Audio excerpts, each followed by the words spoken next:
When you think of Italy, you likely imagine Tuscan sunsets, Renaissance masterpieces, and 3-hour lunches where time dissolves into wine and conversation. The stereotype persists because it flatters both sides. Tourists get permission to romanticize, Italians get to shrug at their own dysfunction while serving aperitivo. But stereotypes calcify into blindness. Indeed, Europe's most stylish country is attempting to become its most welcoming wealth vault, engineering a transformation so deliberate it barely registered until the moving trucks started arriving in the capital. And the evidence now appears in Frankfurt boardrooms, London departure lounges, and Dubai private banking offices, where wealth managers discuss Italian residency with the same seriousness once reserved for Swiss accounts. Therefore, in today's episode, we decode how Italy transformed from a country people visited into a country people relocate to, and why that distinction matters more than most realize.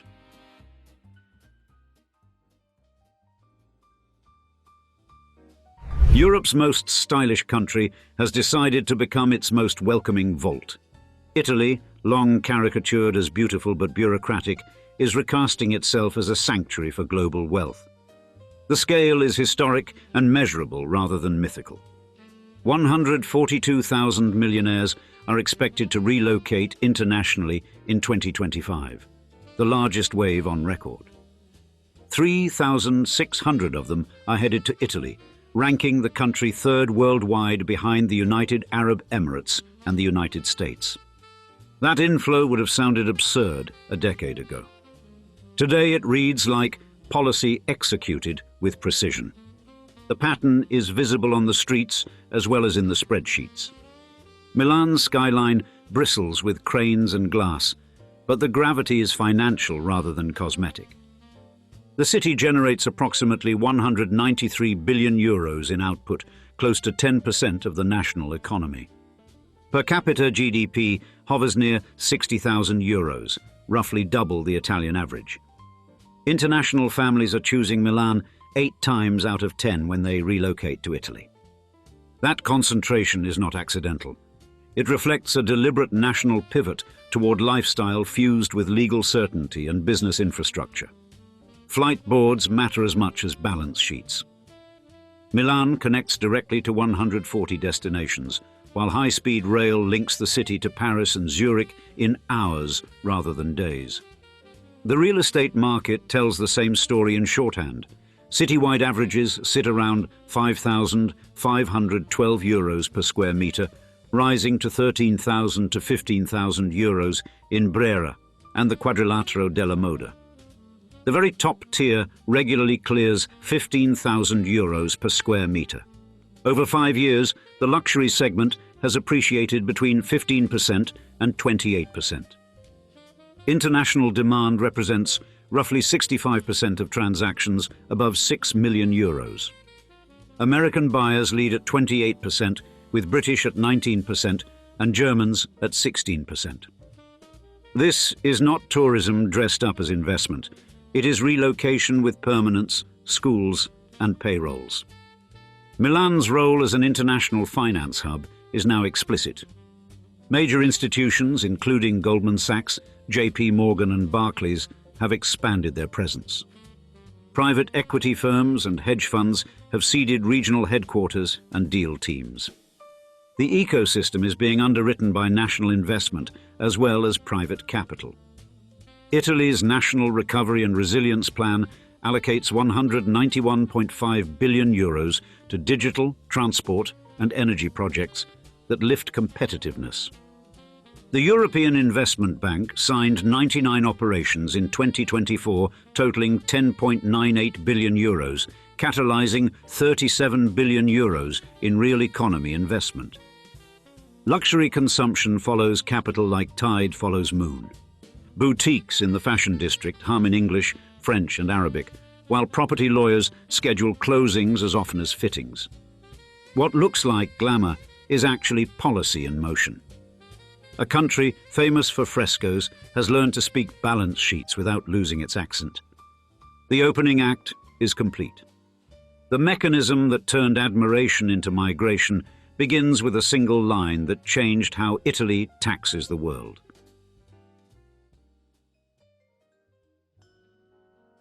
Italy's reinvention began with a clean line and a blunt number. In 2017, Rome introduced a flat annual levy of €100,000 on all foreign-sourced income for new residents with the means to relocate.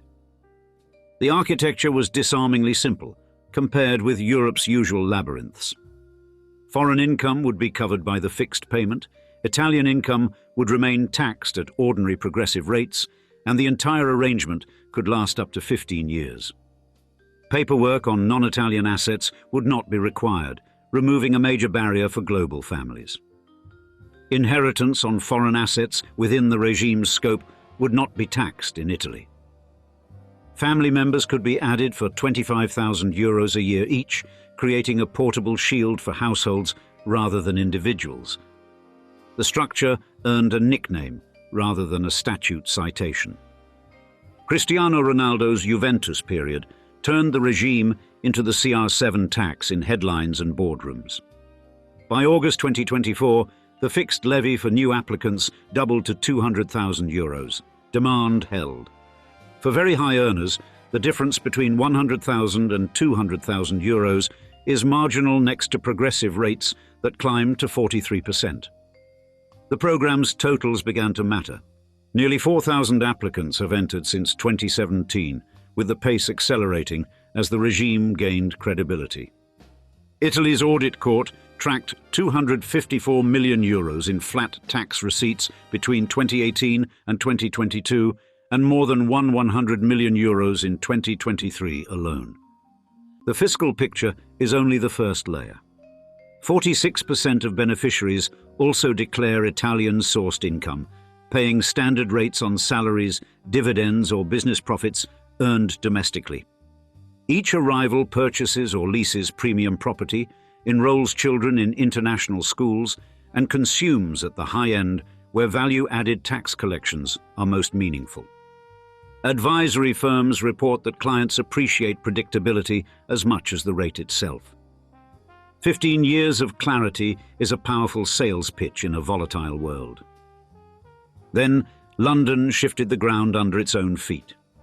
In April 2025, the United Kingdom abolished its centuries-old, non-domiciled regime.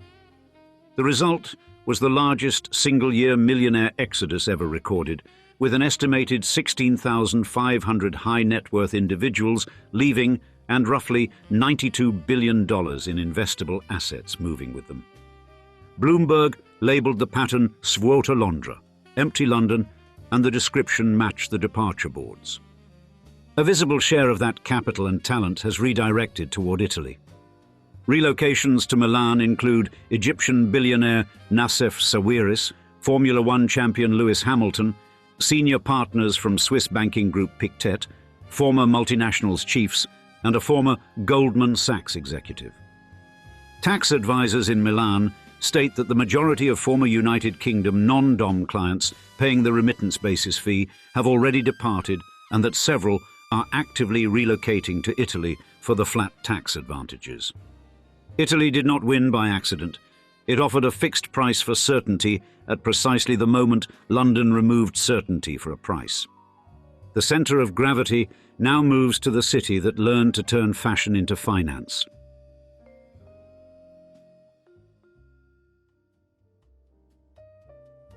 Milan has become the operating system for Italy's new economy.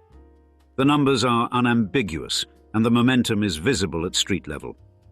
Annual output stands near €193 billion, roughly 1/10 of the national total.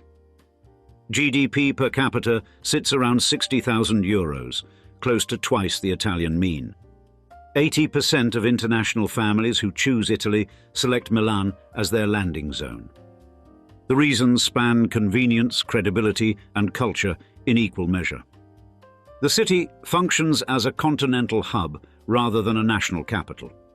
Direct flights reach 140 destinations worldwide, and high-speed trains link to Paris and Zurich on a timetable that suits bankers as well as tourists. The legal framework offers the rule of law within a G7 economy while the social fabric still reads unmistakably European. Boardrooms notice details like that. Goldman Sachs, JP Morgan and Barclays have expanded their Milan operations and seeded teams built for cross-border work. Private equity and hedge funds have followed with regional headquarters that prefer historic palazzi to mirrored towers but move capital with the same speed. Property follows people and price signals reinforce the trend. Average asking prices hover around €5,512 per square metre across the city, while prime neighbourhoods such as the Quadrilatero della Moda and Brera command €13,000 to €15,000. Ultra-prime addresses clear €15,000 per square metre without apology. Luxury values have risen between 15% and 28% over 5 years, reflecting both scarcity and appetite. International demand drives roughly 65% of luxury transactions above €6 million. American buyers account for 28%, British for 19%, and Germans for 16%. The composition reads like a client list from the transatlantic finance world. Milan's attraction is also institutional rather than episodic. Italy's National Recovery and Resilience Plan directs €191.5 billion into digital infrastructure, transport, and energy projects that expand capacity and reliability. The European Investment Bank added 99 operations in 2024, totaling €10.98 billion, which unlocked approximately €37 billion in investments across the real economy. Education and integration complete the loop. International schools and universities supply a talent pipeline and a soft landing for relocating families who prefer continuity alongside change. The pitch combines luxury with predictability, and that mix happens to be the rarest commodity in global finance. Milan has achieved a tone shift that boards and families both understand. It can host a hedge fund meeting before lunch and a design opening after dinner without changing shoes. The result is a city that sells certainty at a premium and delivers it with espresso. The next move belongs to the partnership that ties Milan's money to Middle Eastern muscle.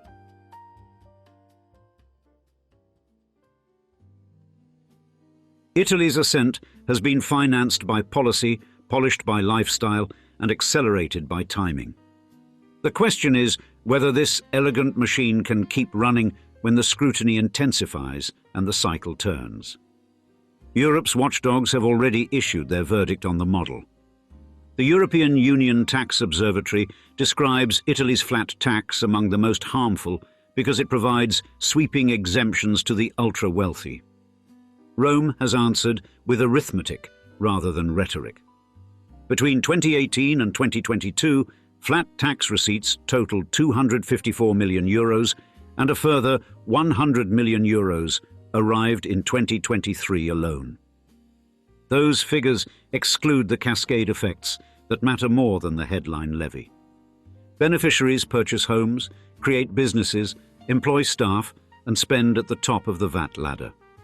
46% also declare Italian source income and pay progressive rates on domestic earnings like salaries and dividends. The approach has attracted partners who trade capital for access. In February 2025, the United Arab Emirates announced a $40 billion commitment to Italy across artificial intelligence, data centers, renewable energy, defense, and critical materials. More than 40 bilateral agreements were signed during the state visit that formalized the program. Non-oil trade reached €14 billion in 2024, a year-on-year increase of 19.7%. Italian exports to the Emirates totaled €7.9 billion and produced a positive trade balance close to €6 billion. Italian investments in the Emirates have grown by roughly 50% over 5 years, creating a two-way highway for capital and strategy. Milan gains credibility as a European gateway, while the Emirates deploy expertise in scale and speed. The alignment makes Italy look less like an outlier and more like a bridge between markets that rarely overlap. risks remain present and quantifiable. Public debt still sits near 135% of GDP, and growth for 2025 is forecast around 0.8%. Major cities remain expensive for domestic buyers, even as international demand surges at the top end. Bureaucracy has been simplified in key areas but does not vanish on command. Policymakers are discussing refinements rather than reversals. Minimum investment thresholds could ensure direct economic contribution beyond the fixed tax. Sector incentives could prioritize strategic industries that anchor long-term productivity. Streamlined processing and service centers could keep the pipeline moving when the headlines fade. The global backdrop points toward more mobility rather than less. Analysts project 165,000 millionaire relocations in 2026, which suggests that Italy's magnet still has room to pull. The country has fused Dubai-style incentives with European certainty and Italian culture into a single proposition that sells speed without sacrificing status. If the last decade belonged to the places that taxed least, the next may belong to the places that welcome best. Italy has placed its marker on that table and invited the world to sit down. And now, we'd like to see you in the comments. Before this video, were you familiar with Italy's transformation into a modern tax haven? And what are your opinions on this development? We look forward to hearing from you, and thanks for joining us for another episode.